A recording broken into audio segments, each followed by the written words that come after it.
ഞാൻ വായിച്ചതും നേരിട്ട് കണ്ടതും അറിഞ്ഞതുമായ തികച്ചും സ്വകാര്യമായ ഒരനുഭവങ്ങളുടെ ഒരാകത്തുകയാണ് ഇനി ഞാൻ പറയുന്ന വീഡിയോ എന്ന് പറയുന്നത്. എൻ്റെ വീട്ടിൽ ഗോപകുമാർ എന്ന് പറയുന്ന ഒരു മനുഷ്യൻ ഒരു ദിവസം ഇങ്ങനെ പറമ്പിൽ പണിയുണ്ടോ, കുറേ നാളായി, ജീവിതത്തിൻ്റെ കുറച്ച് പ്രാരാബ്ദങ്ങളും പ്രയാസങ്ങളും ഒക്കെ പറഞ്ഞ് വീട്ടിൽ വന്നു. ഞാൻ പറഞ്ഞ എല്ലാ ദിവസവും പണി തരാനുള്ള പണിയുണ്ട്, പറമ്പും ഒക്കെ അങ്ങനത്തെ ഒരു അവസ്ഥയിലാണ്, പണിക്കാരെ കിട്ടാത്തതാണ്, നിങ്ങൾ പണിഞ്ഞോളൂ എന്ന് പറഞ്ഞിട്ട് അങ്ങനെ ഒരു പണിയൊക്കെയായി എൻ്റെ വീട്ടിലിങ്ങനെ തുടരുകയായിരുന്നു. അന്നേരമാണ് ഈ ഗോപകുമാറിനോടൊപ്പം ഒരു ഗോപകുമാറിൻ്റെ മകൻ രാവിലെ മുതൽ ഈ അച്ഛനും അമ്മയോടുമൊപ്പം ഒരു കുടുംബമായിട്ടാണ് എന്തെങ്കിലും ജോലി ഉണ്ടെങ്കിൽ വരുന്നത്, ഇങ്ങനെ ഫുൾ ടൈം വന്ന് സഹായിക്കുന്നത് കാണുന്നു ഒരു മകൻ. അവൻ്റെ പേര് ഞാൻ ചോദിച്ചപ്പോൾ അച്ചുന്നോ മറ്റോ ആണ് പറഞ്ഞത്. ബികോം കഴിഞ്ഞിട്ട് നിൽക്കുകയാണ്, പറമ്പിലെ പണിക്ക് അച്ഛനെയും അമ്മയെയും സഹായിക്കുകയാണ്, രാപകൽ കൂടെ നിന്ന്.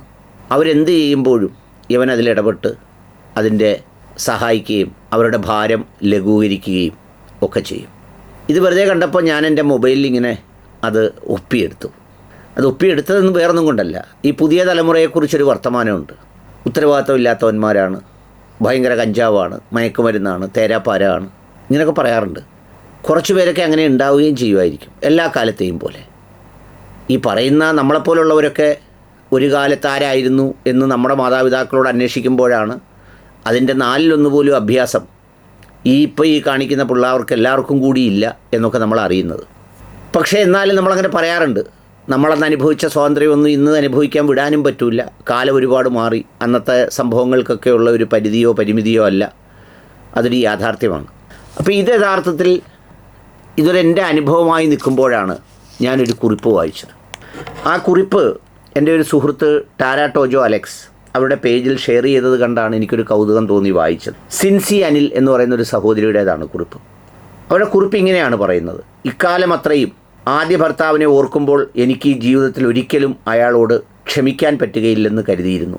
പ്രായപൂർത്തിയാകാത്ത കാലത്ത് പ്രണയത്തിൻ്റെ പേരിൽ ശാരീരികമായി ഉപയോഗിച്ചതിന്, അതിനുശേഷം അപസ്മാരമെന്ന അസുഖമുണ്ടെന്നറിഞ്ഞ് ഒഴിവാക്കാൻ നോക്കിയതിന്, പിന്നീട് പോയി ചാവടി എന്ന് പറഞ്ഞ് ആത്മഹത്യയ്ക്ക് ശ്രമിക്കാൻ പ്രേരിപ്പിച്ചതിന്, അവസാനം നിവൃത്തിയില്ലാതെ കെട്ടിയതിന്, കെട്ടിയിട്ട് വീട്ടിൽ കൊണ്ടുപോയി നിർത്തി അമ്മയെക്കൊണ്ട് സ്ത്രീധനം ചോദിച്ച് തല്ലിച്ചതിന്, ഇറക്കി വിട്ടതിന്, അമ്മായി അച്ഛൻ്റെ കൂടെ കിടക്കുന്നു എന്ന് അമ്മ പരസ്യമായി വിളിച്ചു പറഞ്ഞപ്പോൾ നട്ടെല്ലിന് പകരം വാഴപ്പിണ്ടിയായിട്ട് നിന്നതിന്, ഇത് ചോദിക്കാൻ വന്ന എൻ്റെ അപ്പനെയും അമ്മയെയും അപമാനിച്ചിറക്കി വിട്ടതിന്, ഗർഭിണിയായിട്ടിരിക്കുമ്പോൾ ഭക്ഷണം തരാതിരുന്നതിന്, കൂട്ടുകാരിയുമായുള്ള അസമയത്തെ സംഭാഷണം ചോദ്യം ചെയ്തതിന്, ഗർഭിണിയായിരിക്കെ മർദ്ദിച്ചതിന്, കുഞ്ഞിനെ പ്രസവിച്ച് തിരികെ എത്തിയപ്പോൾ കുഞ്ഞ് കരയുന്നു എന്ന് പറഞ്ഞ് മുറിയിൽ നിന്ന് മറ്റൊരു മുറിയിലേക്ക് മാറ്റി താമസിപ്പിച്ചതിന്, പ്രസവശേഷം അറപ്പെന്ന് പറഞ്ഞ് ലൈംഗികത നിഷേധിച്ചതിന്, ഒരിക്കലും സ്വന്തം വീട്ടിൽ പോകാൻ അനുവാദം തരാതിരുന്നതിന്, അവസാനം പിരിയുമ്പോൾ കുഞ്ഞിനെ ഒരിക്കലും കാണണ്ട എന്ന് കോടതിയിൽ പറഞ്ഞതിന്, പിരിഞ്ഞതിന് എനിക്ക് പരപുരുഷന്മാരുമായി ബന്ധമുണ്ടെന്ന് പറഞ്ഞ് നടന്നതിന്, 3 വട്ടം കുഞ്ഞിനെ ഓപ്പറേഷന് വേണ്ടി വന്നപ്പോൾ ഒന്ന് വന്ന് എത്തി നോക്കാൻ നോക്കാതിരുന്നതിന്, 18 കൊല്ലം അത് ജീവിച്ചിരിപ്പുണ്ടോ എന്ന് അന്വേഷിക്കാതിരുന്നതിന്, ഇതിനെല്ലാം എനിക്ക് ആ മനുഷ്യനോട് ഒരിക്കലും പുറത്തു കൊടുക്കാൻ കഴിയില്ല, ക്ഷമിക്കാൻ കഴിയില്ല എന്നാണ് ഞാൻ വിശ്വസിച്ചിരുന്നതെന്നാണ് സിൻസി അനിൽ പറയുന്നത്.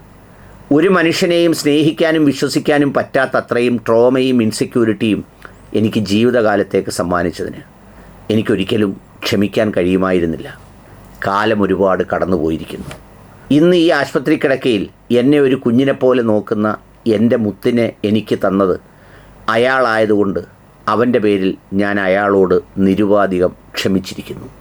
എന്നിട്ട് ആ അമ്മയെ നോക്കിയിരിക്കുന്ന ഈ മകൻ്റെ ചിത്രമാണ് അവർ സാമൂഹ്യ മാധ്യമത്തിൽ പങ്കുവച്ചിരിക്കുന്നത്. അത്രമേൽ ഇഷ്ടത്തോടെ പ്രിയത്തോടെ കുഞ്ഞിനെ നോക്കുന്നത് പോലെ സ്വന്തം അമ്മയെ പരിചരിക്കുന്ന ഒരു 18-കാരൻ. നമുക്കിതൊന്നും നമ്മൾ വാർത്തകളിൽ കാണുന്നത് മയക്കുമരുന്നിന് പിടിച്ചതും കഞ്ചാവിന് പിടിച്ചതുമൊക്കെയുള്ള കഥകളാണ്. പക്ഷേ അതിനുള്ളിൽ വളരെ ജീവൽഗന്ധിയായ, ഹൃദയസ്പർശിയായ, ഈ പറഞ്ഞ ഇത്രയും ഭർത്താവെന്ന പേരിൽ ഒരുത്തൻ സഹിപ്പിച്ച്, നിങ്ങൾക്കിത് വായിച്ചപ്പോൾ തോന്നിയിട്ടുണ്ടാവും, നിസ്സാര പ്രശ്നങ്ങളുടെ പേരിൽ നിരാശപ്പെടുന്നവർക്കൊരു ഗുണപാഠം കൂടിയാണ് ഈ വായന. അങ്ങനെ പോലും വേദനിപ്പിച്ച ഒരാളിനോട് ക്ഷമിച്ചു കൊടുക്കാൻ കാരണമായ ഒരു കുഞ്ഞിൻ്റെ സാന്നിധ്യത്തെക്കുറിച്ചാണ് അമ്മയായ സഹോദരി കുറിപ്പെഴുതിയത്. പലതവണ വായിച്ചു ഞാനത്, ആ യാഥാർത്ഥ്യത്തോടൊന്ന് പൊരുത്തപ്പെടാൻ. ഇതാണ് 2ാമത് വായിച്ച കുറിപ്പ്. അപ്പോഴാണ് എനിക്ക് ഗൾഫിൽ നിന്ന് അങ്ങനെ നേരിട്ട് പരിചയമില്ലാത്ത ഒരു സുഹൃത്ത് അദ്ദേഹത്തിൻ്റെ പേര് അബ്ദുള്ള മുക്കണ്ണി എന്നാണ് അദ്ദേഹത്തിൻ്റെ പേര്. അദ്ദേഹം എനിക്കൊരു ഷോർട്ട് ഫിലിം അയച്ചു തന്നു. വെറും 10 മിനിറ്റ് മറ്റേ ഉള്ളൂ. ആ 10 മിനിറ്റിനകത്ത് അതൊന്ന് കാണണം എന്നോട് ആവശ്യപ്പെട്ടു. അദ്ദേഹത്തെ പരിചയപ്പെടുത്തിക്കൊണ്ട് പറഞ്ഞത് 38 വർഷമായി ജിദ്ദയിൽ ജോലി ചെയ്യുന്ന ഒരാളാണ്. AKS global logistics shipping and ലോജിസ്റ്റിക്സിൽ ജോലി ചെയ്യുന്നു. 65 വയസ്സ് കഴിഞ്ഞു, പ്രവാസിയാണ് എന്ന് പറഞ്ഞാണ് അദ്ദേഹം പരിചയപ്പെടുത്തിയത്. എന്നിട്ട് ഈ ഫിലിമിൽ കേരളത്തിലെ ഏറ്റവും മികച്ച ഫുട്ബോൾ താരമായിരുന്ന ഞങ്ങളുടെ കൊല്ലംകാരനായ നജ്മുദ്ദീൻ സാഹിബിൻ്റെ മകളാണ് ഉമ്മയായി അഭിനയിച്ച ജിദ്ദയിലെ ഏറ്റവും നല്ല ഗായിക കൂടിയായ സോഫിയ സുനിൽ എന്ന് പറയുന്നത്. എനിക്ക് പരിചയമില്ല ആരെയും. കോലൈസ് എന്നാണ് ഷോർട്ട് ഫിലിമിൻ്റെ പേര്. ഈ ഞാൻ പറഞ്ഞ എൻ്റെ വീട്ടിലെ കാഴ്ച കണ്ട് ഈ കുറിപ്പ് വായിച്ചിരിക്കുന്ന ഞാൻ കോലൈസ് കാണാൻ പോയത് ഗൃഹാതുരത്വം തുളുമ്പുന്ന എന്തോ നൊസ്റ്റാൾജിക് സംഗതി അതിലുണ്ട് എന്ന് വിചാരിച്ചാണ്. നമ്മുടെയൊക്കെ ഉള്ളിൽ 50കളിലേക്ക് അടുക്കുമ്പോൾ ഉള്ളൊരു നൊസ്റ്റു എന്നൊക്കെ പറഞ്ഞൊരു സാധനം ഉണ്ടല്ലോ, ആരോടും പറയാൻ കഴിയാത്ത, മക്കളോടും ഒക്കെ പറഞ്ഞാൽ അവർ ഓടിക്കുന്ന ഒരു കാലത്തെ സുഖമുള്ള ഓർമ്മകൾ, അതായിരിക്കുമെന്ന് വിചാരിച്ചാണ് ഞാൻ കോലൈസിലേക്ക് പോയത്. പക്ഷെ കോലൈസ് അതായിരുന്നില്ല. അതും ഒരു മകൻ്റെ സ്നേഹമായിരുന്നു. അതിൻ്റെ ദൃശ്യങ്ങൾ ഞാൻ നിങ്ങൾക്കായി പങ്കുവെക്കാം. അല്പദൃശ്യങ്ങൾ മാത്രം. അത് മുഴുവനായി കാണാനുള്ള ലിങ്ക് ഞാനതിൽ കൊടുത്തേക്കാം. പക്ഷേ വളരെ മനോഹരമായി അങ്ങനെ ഒരു സംഗതി അഭിനയിച്ചു, നന്നായി ചെയ്തെടുത്തു. അത് എന്തൊരു സ്വാദാണോ, മധുരാണോ, തേനാണോ, കുടിലാണോ, ഇമാതിരി സാധനങ്ങളൊക്കെ ദുനിയാവിലുണ്ടോ? അനക്കെന്താ തോന്നിയത്? നല്ല സ്വാദുണ്ടായിരുന്നു. നമുക്ക് പൈസ ഉണ്ടായിട്ടാണ് എന്നും വാങ്ങി കഴിക്കാം. ഇതൊരു ഉമ്മയും മകനും തമ്മിലുള്ള കഥയാണ്.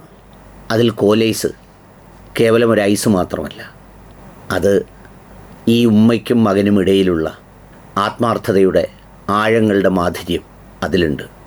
ഉമ്മ നഷ്ടപ്പെട്ടവർക്ക് ചില നഷ്ടബോധങ്ങൾ ഇത് കാണുമ്പോൾ തോന്നിയേക്കാം. ഉമ്മ ഉള്ളവർക്ക് ചില കൊതിയും തോന്നിയേക്കാം. ഭൂതകാലത്തിൻ്റെ ചില ഓർമ്മകളിലേക്ക് സഞ്ചരിച്ചെന്നും വരാം. ഇത് മൂന്നും ചേർത്ത് വെച്ച് അമ്മയെ സ്നേഹിക്കുന്ന, ഉമ്മയെ സ്നേഹിക്കുന്ന മക്കൾക്കായി സമർപ്പിക്കുന്നു.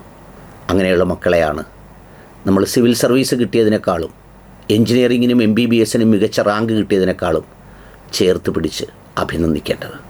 സ്നേഹത്തിൻ്റെ മധുരം തിരിച്ചറിഞ്ഞവരെ, സ്നേഹത്തിൻ്റെ ഭാഷ സ്വായത്തമാക്കിയവരെ, അത് ആത്മാവിനുള്ളിൽ കോറിയിട്ടവരെ.